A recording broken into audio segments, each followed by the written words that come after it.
Halo 1 was a pretty good game. Not just gameplay-wise. I mean, it was fun. Halo 1 was fun. I think we spent years, frankly, at this point, saying, how do we ratchet the bar across the board up for Halo 2? In a lot of ways, Halo 2 is just an extension of all the excitement we felt at the end of Halo 1 and that we didn't get to, express.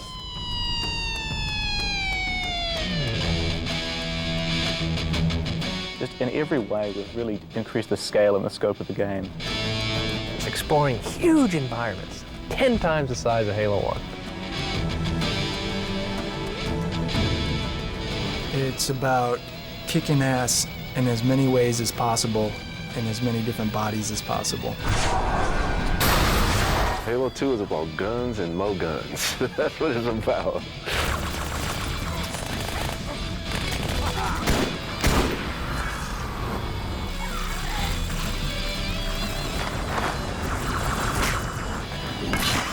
There's a lot of the story that we didn't get to tell. Boo. Kill the demon. There are characters that we had conceived of and even in some case modeled. And it's also the same group of people too, and they all still want to do what they're doing. We want our game to look like a movie. We want it to look like something that's just unbelievable to experience. I guess we're sort of feeding off each other, so it's a really creative group of people that trust each other. The really important thing to do now is to take all these different disciplines who are all working on their own things and take all those pieces, take the AI code and the physics and the guys working on the levels and bring all those pieces together at the same time, and then you keep doing that. You keep colliding things together until it's a game.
Grab it, grab it.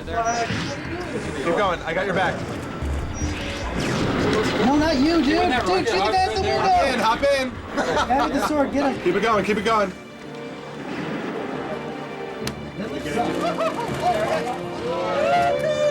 Oh, yes!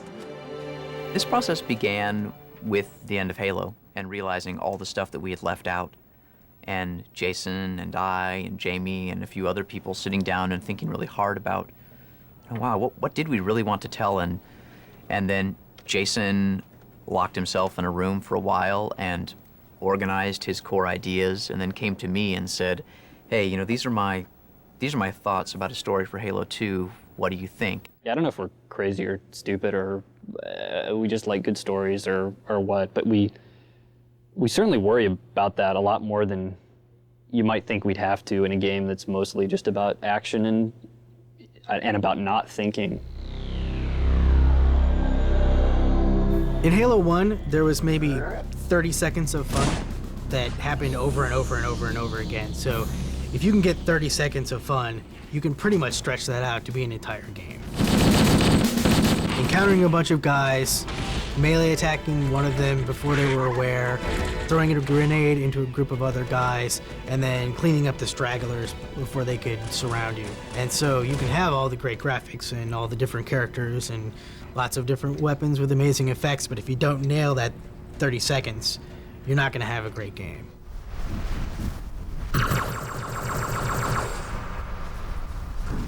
This is the copy of the script, the cinematic script for Halo. This document needs to talk to programmers and artists and animators and everybody. This is 160 pages worth of cinematics. That's kind of crazy if you just think about it on its own. But when you look at a game which is 15 levels long and with a couple protagonists and a fairly complex story arc, I mean, when you need to drive the player's experience for 20 hours of gameplay, say, 120 minutes of cinematics doesn't really seem that out of proportion. But just to look at it prima facie, it's pretty daunting, you think. My God, you're making a feature film. Why was it not destroyed with the rest of their fleet? It fled as we set fire to their planet. But I followed with all the ships in my command. When you first saw Halo, were you blinded by its majesty? It's not about making it complex, and it's not about playing movies for 2 hours between every 5 minutes of gameplay, but the more you can make somebody believe that they're in this cool place, that they're on Halo fighting the Covenant instead of whatever, sitting in their living room at 2 in the morning trying to, finish some stupid video game. I will continue my campaign against the humans. There's a lot of complexity here up in this geometry, but look down now. There's very little of that down here. Oh, right. And I think we should try to flip-flop some of that. We start with the story, first of all. We get a good background to the entire game, just a foundation for things, and then we start building levels off of that. This particular level that I'm looking at right now is called the Sentinel Headquarters. The Sentinel is this hovering character. They don't need floors. They can fly up through the ceilings, they can fly through portals that are 20 feet up. But you as the character will have the challenge of traversing this interesting terrain inside the structure, up and across beamwork and through these little portals throughout the space. So it's gonna be really interesting for the player to explore.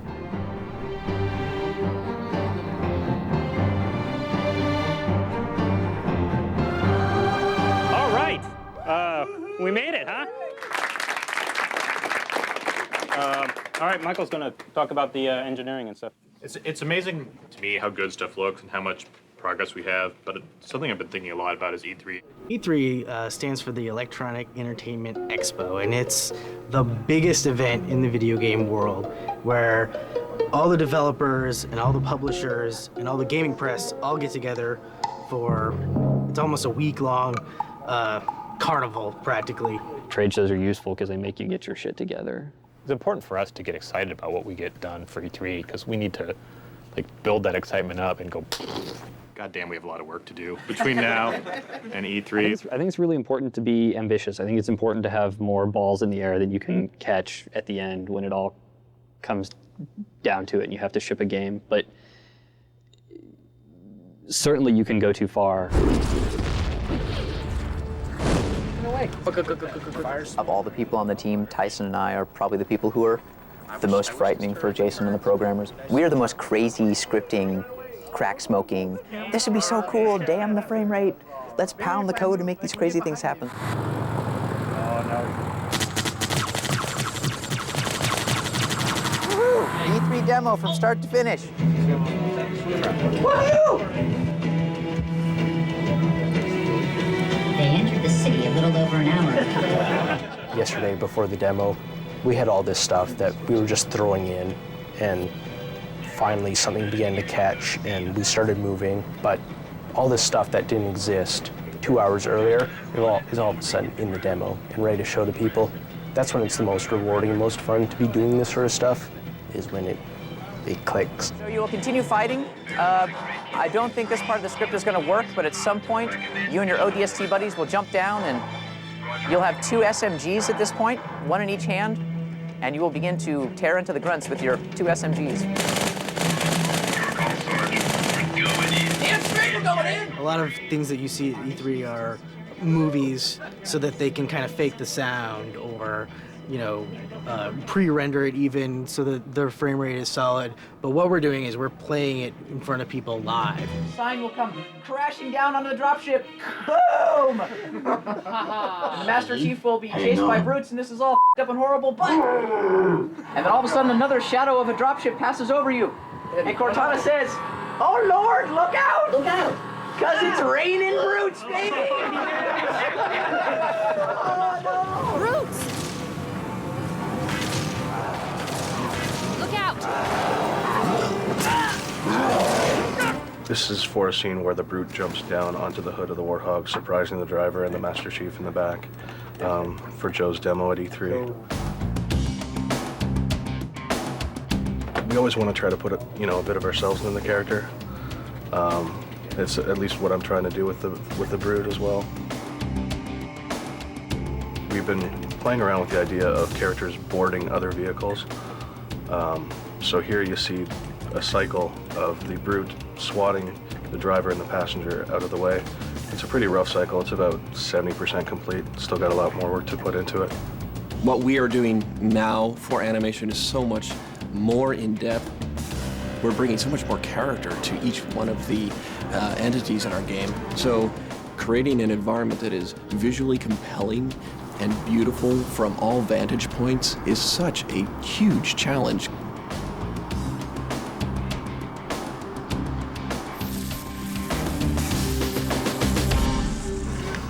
Look how cool that weapon is. Yeah, I don't care about that. I don't care about that. This group of people is great. I'm sometimes pretty awestruck by, how smart these people really are and how good decisions that they're really making. Yeah, I'm really proud of those guys.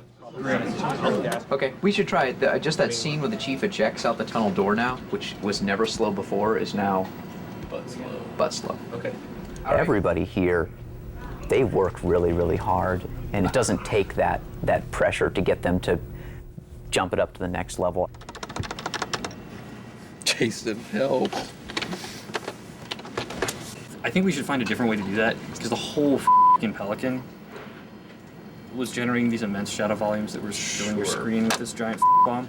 We are the most cynical people. Like, we are the jaded crowd who, if a game doesn't entertain us in 5 minutes, we stop playing it. Oh no. What? This light is like world relative, isn't it? Yes. What I had hoped to achieve in about a half hour, now I'm looking at a good night's worth. So yeah, hopefully by tomorrow morning, we'll have something that works.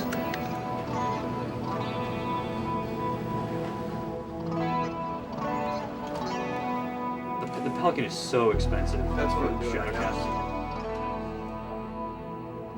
The small group of people who, as you work to the very, very end, are going to sit down and feed off that adrenaline and fix the really nitty-gritty details and ship the really totally polished thing. Oh, that's gotta hurt. There it is. It's gotta hurt. It's all so easy, but oh no! What's that? What is that? It's a new thing. We're just throwing everything we can at it, and Joe keeps pushing for more and more, and then the programmers will come through with some spectacular thing, and then the particle effects guy will, create something that just looks beautiful, but then the frame rate goes down, and then my music is no longer in sync. There it is. Bet you can't stick it. Oh, You're on. what was that? That's something for the fans. I like that. That's the first I've seen for that. The little glowy. That's for the really plasma hardcore, like German press corps. Like up to that point, like, you do not believe it's good, and now they're like, wow!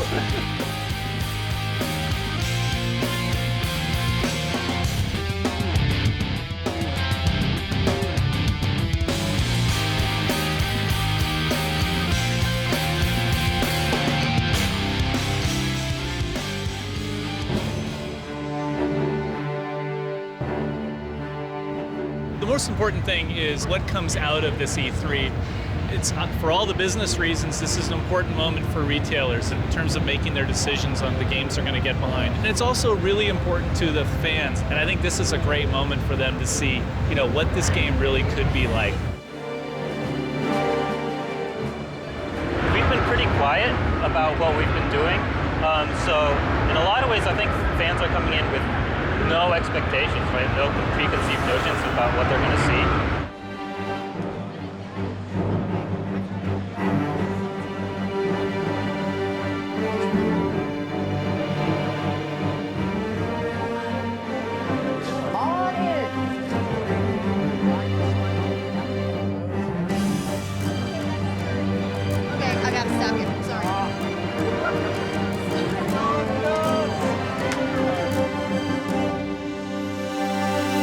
So we're going to show you Halo 2 today.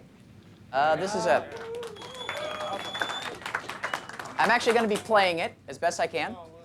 But before we start, I just need to go over some safety regulations in case of fire or electrical storm or earthquake or something like that. Just be sure that you guys are safe. Know it, son! These folks didn't wait in line to hear your lips flippity-flap. Knuckle up and get ready to dance, you pasty bastard! Yes, sir, Sergeant! What you good people are about to see is an operation in progress. This is a real-time feed. No smoke and mirrors, pre-recorded bullshit. Have made landfall and occupied one of our cities. We will link up with our forces in theater, engage the enemy, and boot their sorry behinds back into the stratosphere. Come on, biatch! Sir. You got anything? Well, I need to talk about I think so. Kill the lights!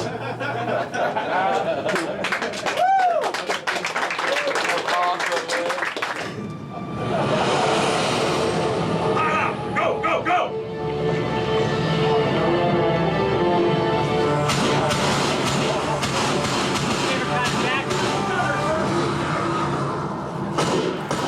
Take my weapon. You'll need it.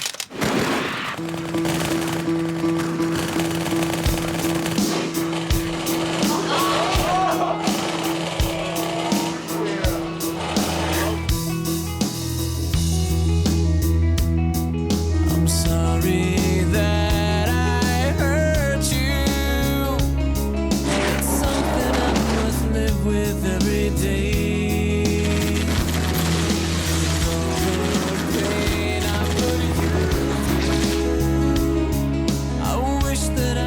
Take it all away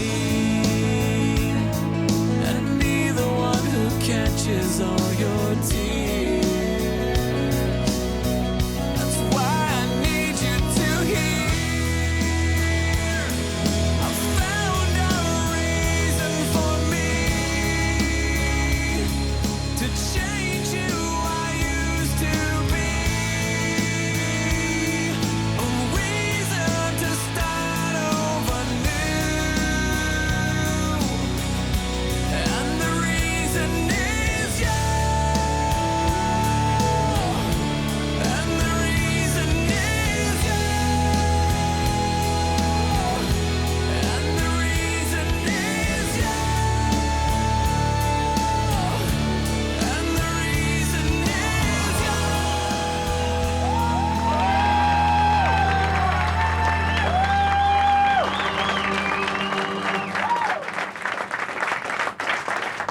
Thanks a lot for coming, everybody. Good show. I mean, when I'm watching the demo and you climb up on the cruiser and kick the guy off, I lost it. Master Chief jumped up the ghost, kicked the enemy down and got on it. It was over. It was game over after that. Jumping on the ghost definitely surprised everyone the first time. It was like, hey. Because everybody remembers getting run over by those things. You blow something up and the guy crawls out and he's still alive. I mean, it doesn't get much better than that as far as I'm concerned. It seemed like a war, like a real battle. I went to see it twice just to make sure that it wasn't the exact same thing, and it was totally different this time. I don't say the word awesome. Usually dude doesn't come out of my mouth. But the truth is, the game is awesome, dude. How the hell are we going to beat this game? Hurry it up. Let's get it out of here. No, you know, we can't wait another year. You know, I'm sorry. We can't wait. This game has to come out now. Yeah.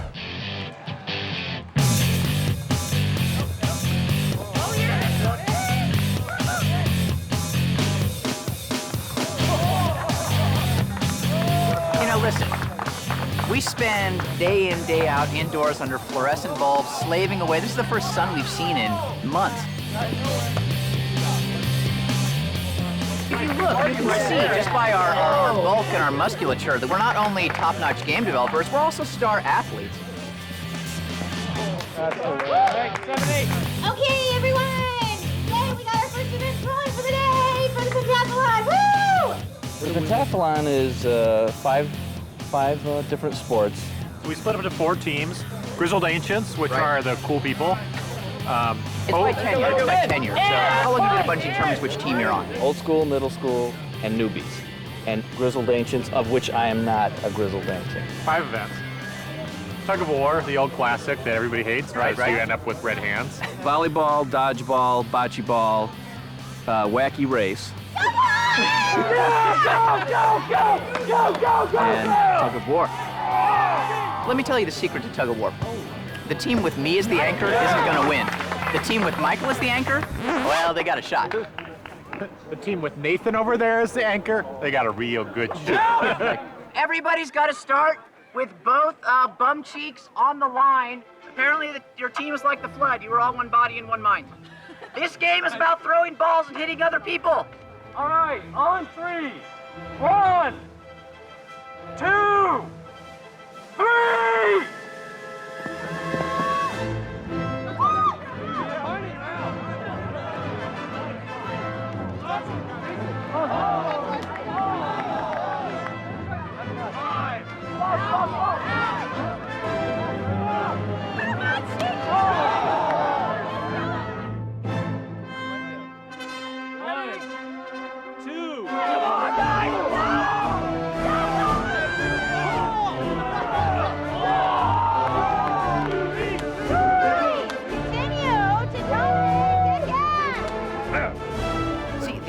Winning at the pentathlon is non-alcoholic. You appear drunk, and yet you drink root beer. The key to enjoying the pentathlon. Beer.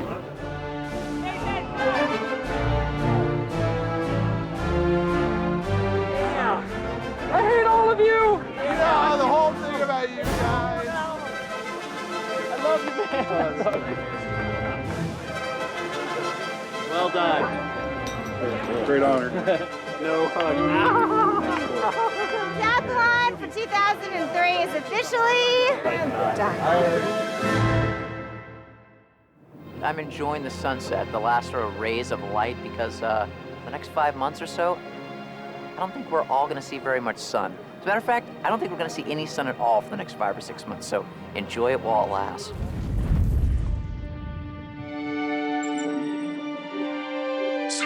Just folded in inside our formation.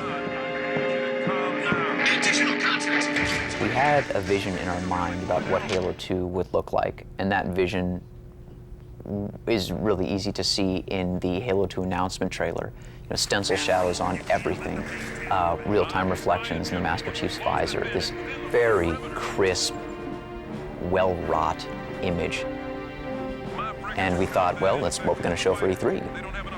And when we got to the actual implementation of some of the choices we had made, we realized that it's impossible. And we went around and around on that and other questions for perhaps too long. I don't think anybody in this world has ever done anything worthwhile without being their own worst critic. I think that, I mean, especially when you talk about any creative enterprise, if you somehow believe that what you're doing is the greatest thing ever all the time, it's absolutely not going to be the greatest thing ever. We came back with E3 with actually less than what we wanted to. We came back from E3 with a demo. We did not come back from E3 with a playable part of a level. That was really bad, actually. That wasn't the goal. What E3 gave us was the sense that we still didn't have the target that we were aiming at. So after E3, instead of being able to jump into all of our levels and go right into it, we're still trying to figure out where we're going and what the quality bar is going to be. Because right now, the game is not fun.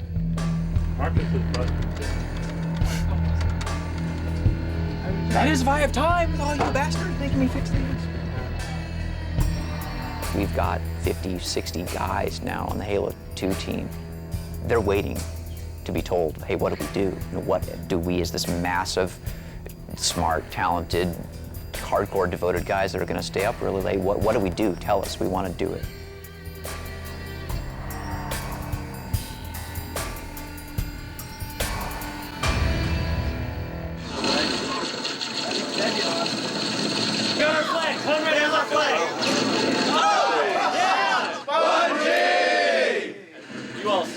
You guys suck. The deal is, every 2 hours, there'll be two 16-player games starting. 4 o'clock, 6 o'clock, 8 o'clock. I do these LAN fests like every 6 months or so. Some of the people that are showing up are regulars. There's always new people. It's just Halo ties it all together. All right, hi, I'm Blackstar. Yes, the one you know and love. Cyberfree. Cyberfree. Arizona. That's Shishka. I'm Shishka. Nice to meet you all. Mr. Smiley. Yeah, Mr. Smiley. Brian from Bungie. We got someone from Bungie here. That's right. There's 35, 40 people here, and they're all about Halo, and they all post on these online forums, and they're all like these internet beings that like we finally get to shake hands with. Oh, they're running across. They're across. They're everywhere. There's like 14 of them inside the base. Right now, we have this game going here, which is 16. Downstairs, I was just down there. They probably by now have at least a 16 game going on. They keep on bringing in more stuff, and it seems to be expanding. We set up 10 Xboxes, actually. That meant 10 TVs or screens of some sort. It turned out we had 4 LCD projectors. All of the wiring in the house runs into one room and into a pair of switches and then goes out again. All running off my house in the Connecticut suburbs in the winter.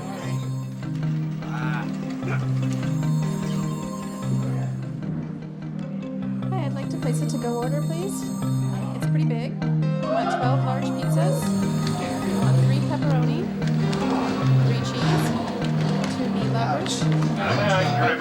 There were people willing to spend next month's rent to fly across the country to play in a game at my house. Got the flag. I'm out the front. This is playing offense. Oh my! What it comes down to is getting together with people and being able to yell at them, being able to, you know, talk about, oh, it was so great when you killed me with that rocket. I didn't even know it was coming, you know. Shishka's aim is horrible. Sorry. Oh my God. Being able to like reflect on the gameplay afterwards. Blue team got the most captures. I got the most kills. So I get one of the prizes. Dolbeck's got most kills, and then Kingpin got 1 death because he just sat around like a pansy. And if he's watching this, he's a pansy. He knows. What do you mean? I saw his voice thing down. Yeah. It's like time watching Flash grow. They probably think we're a little strange. What do you mean a little? A little. It's a hobby like any other, and every hobby has its own level of obsession or a level of interest. We're a social group getting together. Gaming used to be the domain of the geeks, and it's not really anymore. I got the flag. You got it? Oh shit, maybe not. I got it. Are we too old? I have front door. Look at me! Nah. To Halo 2? Halo 2. And Bungie. And Bungie. What do? I make guns.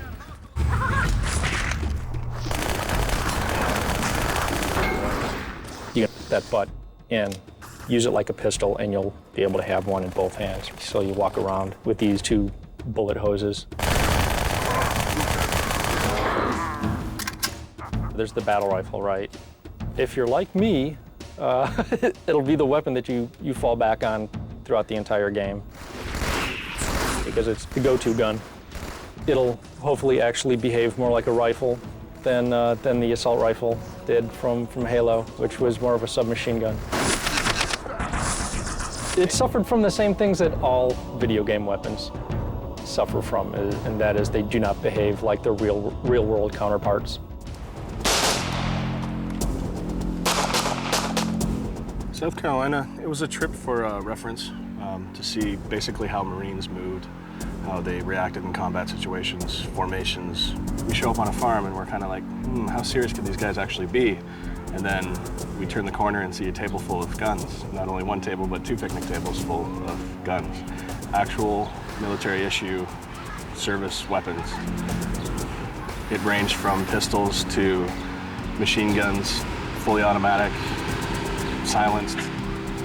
You're talking the deadliest type of guns. And these guys were pretty serious. It was kind of intimidating. Gun comes up, gun Bang, doesn't bang. work. And now I'm going to take up a good shooting position and I'm going to follow him all the way into the ground, try to take him down. If I were to just barrel point him like that. During the development of Halo, whatever, we made mistakes. We definitely got some criticism from actual people that were in the military. We had a smaller team, right? And we had a very short time to make the game. We did a lot of research, but there's only so much that books can teach you. You've got to get a lot of research hands-on.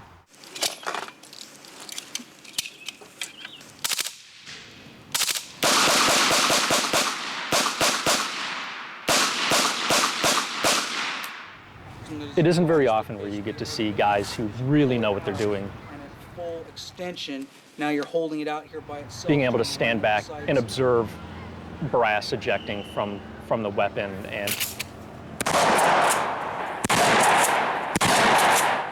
The most surprising thing for me was basically the communication between a two-man unit. Moving. Move. Touching your partner's back when he's in front of you. Marines going into combat formations, how they'd handle certain situations, how they'd handle multiple opponents, single opponents. We're trying to go far and above what we've done in Halo 1.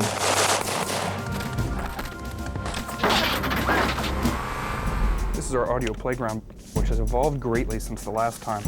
We now have virtually every surface in the game in these large rooms that allow us to kind of mess around and do what we want. I'm going to show you to one of my favorite rooms, which is the dirt room. Awful lot of dirt in Halo. I could listen to this stuff all day. A voice is a point in space that is creating audio, and that audio gets mixed and then gets put out the speakers. If I turn on one more debug thing here, it'll actually show us just how many voices are in use for an event like this. So the screen is filled with the amount of sound calls we're getting.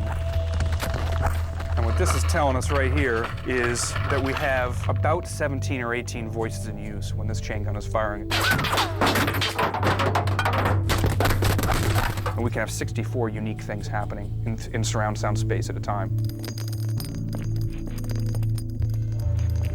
We almost call it the Matrix of Doom because the amount of surface types that we have in the game versus the amount of objects that we have in the game colliding with each other and against the environment, we will be generating hundreds and indeed thousands of sound effects to try to cover up this matrix. There's nothing we can't put in the game, and all we're waiting for is the assets to go in there for us to tag to them. So we're in good shape, I think. Ask me again in 2 months, and when I'm bloodshot eyes and I haven't bathed in 3 days, and I'll probably tell you something different. So we had a game that was 9 levels. Took us, started at Earth and brought us out into the galaxy and then brought us back to Earth for this grand conclusion. Well, right about at that moment, Pandora's box was opened and decisions which were engraved in stone were rethought. We messed up. Like, we didn't have the design down, we didn't have the story down. Once we actually started to see how long the missions were taken to produce and how long they were taken to design and script, and it just wasn't going to work. And then everything that wasn't essential, all these things that we just loved to see in the game, they get put on the bottom of this list, and we start hacking them off. Here comes the knife. Out of the script. What's important? That isn't. Goodbye, my lovely child. The Bungie process of making cool games has worked up until now, but is it possible that there's an amount of pressure or an ambition that's beyond what we can actually do? I don't know. We haven't finished it yet. These levels behind me, they are commitment. These whiteboards, all they are is commitment. This is what we're going to do.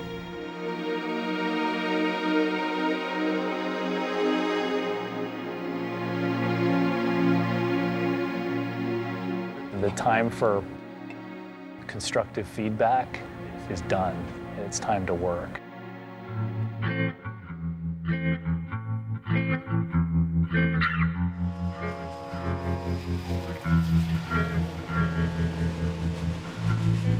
Have you paid attention to our enemies for 1 second? second? I beg your pardon? First of all, that guy, he's not yellow. He's orange. And since when is there a girl on the red team? My favorite thing is pretty dresses. Arrgh. I got termites in me leg. And that is not a southern accent. Arrgh. Do you have any tampons? Seriously, what is the matter with you people? At the time we started the series, we thought we were the first people ever to do this. We did. We thought we were Very such original. creative geniuses. We made 2 little 5-minute. No, they were about 2 minutes No, back they were about then. 2 minutes. 2 minutes apiece. Yeah, 2 minutes each, and we put them on the web, and they were just funny little sketches that we wrote, and then we used Halo to animate them. All right, O'Malley, this is it. I got half a mind to kill you. That's ridiculous. And the other half agrees. I think the first week we had 2,000 hits, and then we had, I think, 3,000 hits in a day. As we realized it was kind of starting to take off, and then the next day we had 50,000 hits. And so we started doing a weekly series pretty quickly. This is the M12 LRV. I like to call it the Warthog.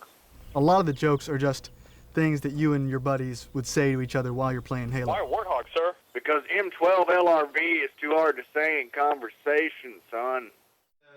Is Simmons in the can? I'm ready. Okay. Action. Would electrified be okay? Would electrified be okay? Would electrified be okay? Great. Well, as you can tell, we are in the old closet for this bedroom out here. We still have the wooden bars where you'd be hanging your clothes. When's it gonna be Simmons' turn? When? When I do the yelling, I hold on to the bars up here where we hang the clothes from. Otherwise, I get a little too excited. That's pretty good, but try to sound like you're reading it off a script. All right, I can do that. Get through it a little faster. Okay. Aw, come on, Griff. He was more of a bag than a douchebag. I'm wearing a training bra. I'm wearing a training bra. Try emphasizing I'm. There's a really weird feature in Halo. I won't call it a bug, out of respect. The position a character is normally in when playing the game, they have their gun up, they're looking around for somebody else going to shoot them, and then as you lower the gun, the character looks down, but at the last minute there looks back up. And we can make them bob their head to talk, to show who's talking, movement. We can have them turn to face people. Well, looks like Caboose has hurt himself. This is the bug that makes it possible. You know, without this, we couldn't do it. Caboose get his head stuck in the freezer again. It's a beautiful game. I mean, there's still, I don't think there's a better looking game for the Xbox since it's come out. No, I don't know. I'd like to keep doing it basically as long as Bungie and the fans will put up with us. We're here today. We're on the 8th of June today. We're roughly halfway towards finishing the project since this went up. So 4 weeks from now, we'll have coded everything in the game. Another 4 weeks from now, we'll have put all of the pieces of content in the game. 2 weeks after that, we'll have literally everything, all of the audio, all the cinematics, everything. Then there's 6 weeks after that where all we do is play it and we fix any bug where we absolutely could not ship it. And then we release it. I'm still scared shitless right now, to be honest with you. Problem is, the bug I have is the difference between good enough and awesome is so big, and I mean, there's this standard set by everyone here that, I mean, good enough sucks. You can't do good enough. You fire the bullet, and the bullet comes about maybe 4 or 5 pixels below where the crosshair says it's going to. It's a hard kind of thing to live up to, but it's I mean, the game's going to be better for it. We're actually pretty good at slamming stuff in right at the end. As a matter of fact, I think we do some of our best work that way. We're seeing big chunks of the game being fun and playable, and so I think that's a huge corner that we've turned. Right now I'm working on polishing the blood splatter decals.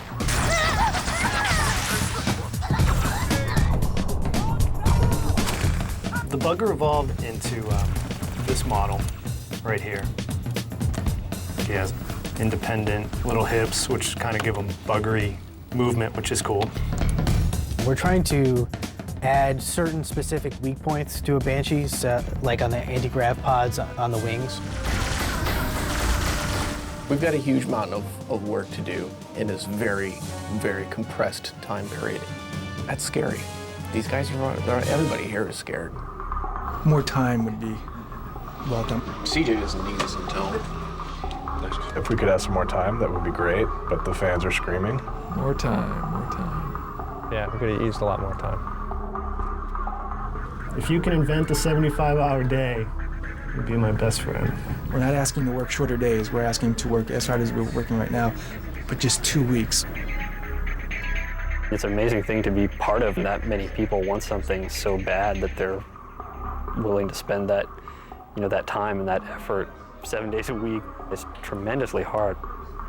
It's a cool thing to be part of, and Halo 1 wouldn't have been what it was if we hadn't done that, and this game sure wouldn't be what it is going to be if we had worked 8 hours a day, and maybe that sucks because we didn't plan right, and maybe there's a way to do it all on the 9-to-5 schedule, and maybe one day we'll even find that, but it's sure not the way it's going to be this time. We've undertaken this really massive task. I think that we had 2,000 or 3,000 lines of unique combat dialogue in Halo 1. And now we're talking more than 14,000 lines of combat dialogue. So the end result is that Marty and I are spending, Marty more than me, a bunch of time in the studio getting a lot of voices. On a galactic scale. Let's see, fairly robust security algorithms. I could crack them, but sidestep, cover my tracks, and voila, top-side hull schematics. See, Jen, you just made like all the dorky techno geeks. There's nothing hotter than a woman that can infiltrate topside hull schematics. What's it like working with Marty? That's a good question. Joe? Oh, well, I mean, it's the best. Working with Marty is an effort in patience and restraint. He's hilarious, he's funny, he's sharp. He gets to bitch like nobody's business about how much work he has and how little time there is. We work together really well. The two of us together are the most unlikely couple for a variety of reasons. I hate him, actually. Chief, whatever you're gonna do, make it quick. I think Cortana might just be genuinely... Basically, well, all you want to do is say, louder, faster, now you're sad. But Joe is like, well, you see, back in the first centuries of spaceflight, the Covenant... So right, the Covenant fleet which arrived at Earth is now attacking. There's an engine core, and if we destroy the reactor, the powers the core of the ship. Actually, I can see the actors' eyes start to glaze over, and they have no idea what that means. So they'll say, so, you want it faster? And then I'll go, yeah, faster. I'd say Marty's direction is incredibly intuitive. Sometimes, and I'm smiling even as I say it, I don't know what I'm going to say, but Marty does, and he's already written out exactly as I'm going to say it. Oh, Pods, coming in. Sweet Lord, it's raining aliens. Oh, Jesus, why you do this to me? Aliens everywhere. Number one, you want to have someone who gets it, especially if they've played the game, or if they're really good actors and they've improvised a lot. That's the kind of performance we're looking for. I just don't want the actor to blow through the page and give me exactly what I want. I want the actor to go through the page, give me what I want, be inspired, and then launch off into some crazy realm. Hello, I am 343 Guilty Spark. I am the monitor of Installation 04. This will save me from the storm, but you will be consumed.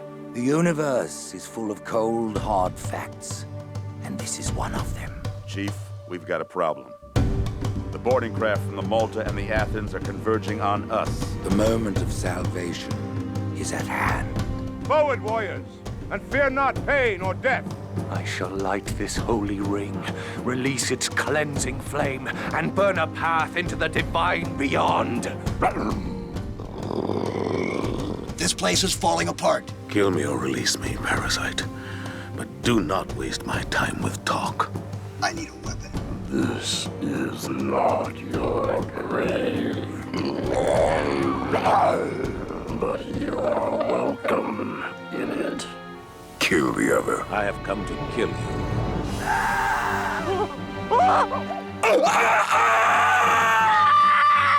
My eyes! Oh my! Where am I being taken?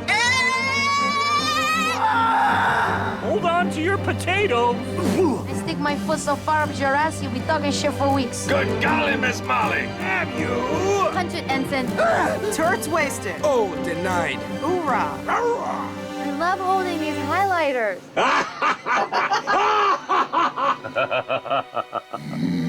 The hopes of all the Covenant rest on your shoulders, Chieftain. That was really wonderful to see these actors come in who we really didn't know what was going to happen with them, and they worked really, really hard, and they did a really great job. Works for us, and away we go. Whee! If only Marty would work that hard, we'd be set. Dietat. Dia pap.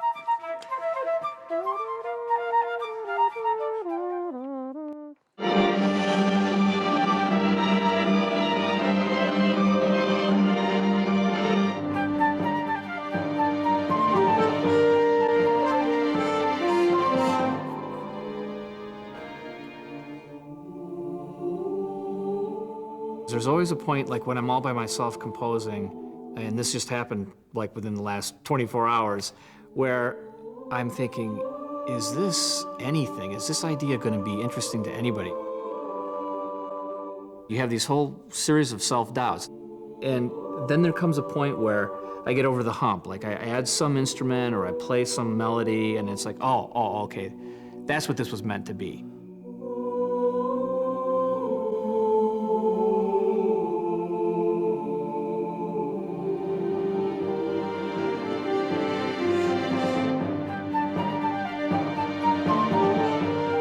If I'm involved in the development of the game and I actually enjoy the game, and I'm talking with Joe and I'm talking with Tyson, I'm understanding emotionally what they're trying to do, then my product will be better because I'm that deeply involved in it. Marty's pretty amazing. Marty makes pretty much everything we do twice as good, and that makes me really angry because he's just about the only individual who has that level of contribution to the team. But I would never say that to him.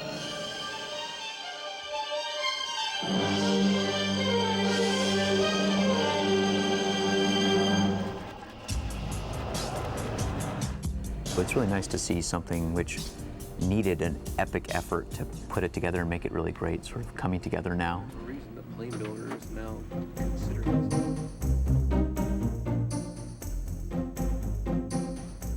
We're at a stage in the game development where a lot of things that were broken or unfinished are really coming together.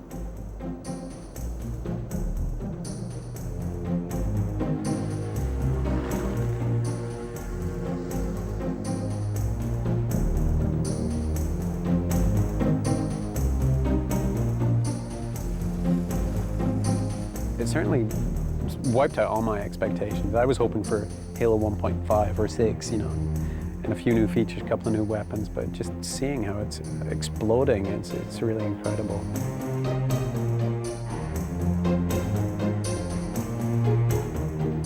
It's really great to have this deadline that we can't move at all because it forces us to kind of finish it. When the producers come over and pry our hands from the keyboard and say, okay, you can't touch it anymore, we've got to start manufacturing these discs, I think that's the point where we're gonna have to stop, and that's gonna be the end of it. People are like, God damn, like it's so cool to fight the hunter, except then this grunt guy came over, and wouldn't it be cool like if you could jump up on the hunter's back and do this or that, or you know, whatever, and you're like, let's go do it. It feels to me like the excitement is coming back. Getting the missions together is pretty huge. It's something that people haven't seen for 3 years.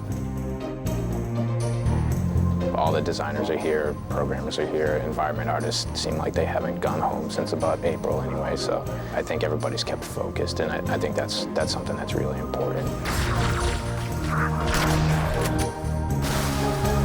We're seeing the light at the end of the tunnel, so that's good. There's glorious, bright light at the end of the tunnel. I see the light, it's this little pinprick, but it's coming fast. I'm married to the guy who actually got to see the light at the end of the tunnel, and he says it's glorious.